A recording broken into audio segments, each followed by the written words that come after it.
Bonjour tout le monde, c'est Viknesh Anbar Hassan, je suis malvoyant depuis mes 4 ans et demi et aujourd'hui je vais vous montrer mon quotidien dans les transports en commun parisiens.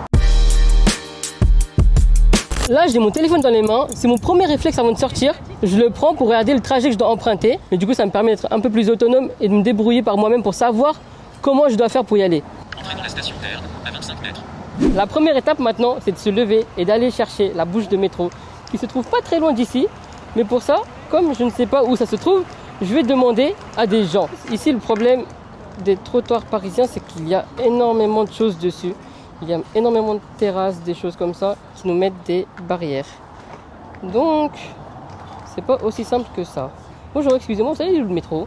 Le métro? Oui, s'il vous plaît. Il est pas loin. Ouais. Mais il est pas loin normalement. Il serait juste derrière vous, il faudra traverser la route. Ah, il faut traverser de l'autre côté. Ouais. Ah, ça c'est une bonne chose de me dire ça. Ok.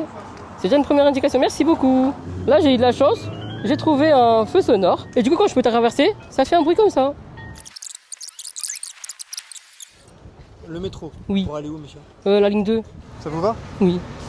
Juste en face de vous, mais faites attention. Déjà la première étape pour trouver la bouche de métro, c'était pas simple. J'ai mis quelques temps pour trouver le composteur. Là je vais composter le ticket. Ici, c'est quoi ici? Nation. Ça, c'est Nation. Oui. Ok, super, merci beaucoup. Courcelles. Charles de Gaulle, c'est après? Non. Courcelles. Là, du coup, je vais prendre l'autre direction parce que je me suis trompé. C'est ouvert. Là, ma canne. Voilà, là, j'ai trouvé qu'il y avait la marche. Du coup, là, je peux monter. Prochaine étape, si tout va bien. Ça dépend pas que de moi, du coup. C'est descendre à Charles de Gaulle Étoile pour aller prendre la ligne A du RER. Quand le métro il ne parle pas, bah, on prend la technique des doigts, c'est-à-dire que chaque arrêt, admettons j'ai 9 arrêts, je mets 9 doigts et chaque arrêt bah, j'enlève un doigt. Là on est arrivé sur le quai de Charles de Gaulle, je dois me rendre à Châtelet-Léal. Du coup je dois emprunter la ligne A du RER. Je me suis rendu compte en descendant que les gens partaient à ma droite. Donc je vais aller vers la droite. Est-ce que j'ai raison ou j'ai tort? J'ai aucune idée. Vous avez besoin d'aide pour trouver votre route? Je dois prendre le RER. Vous voulez prendre le RER A? Oui. Vous voulez vous tenir à moi? Lui tendre le bras, c'était logique. Bah, pour moi, oui, mais il était quand même en train de demander aux gens de l'aider. Et personne ne l'a aidé. Donc, logiquement, si elle m'a bien indiqué, je devrais arriver sur le quai du RER. Ah bah là, je descends. Ah bah il y a mon monsieur qui m'a montré. Du coup là, on descend au prochain arrêt. Si j'ai pris la bonne direction.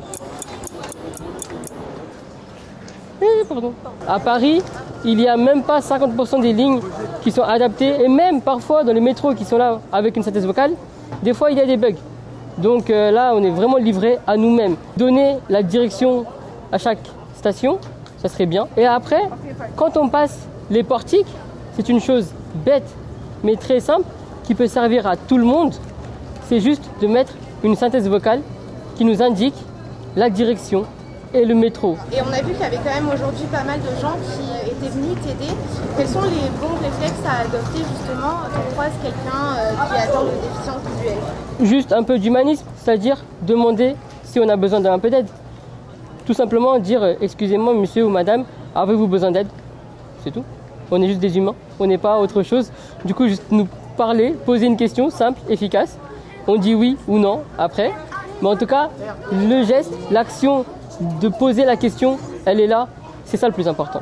J'essaye souvent de prendre des trajets où je connais les stations, où je suis déjà passé par là-bas pour avoir des repères, pour avoir des souvenirs dans ma mémoire. C'est plus simple. Mais il ne faut pas tenter toujours l'aventure. J'ai presque atteint ma destination finale. Je suis à Châtelet à présent et je vais chercher la sortie 6, porte de Pont-Neuf. Et une fois arrivé à l'extérieur, j'aurai terminé mon périple.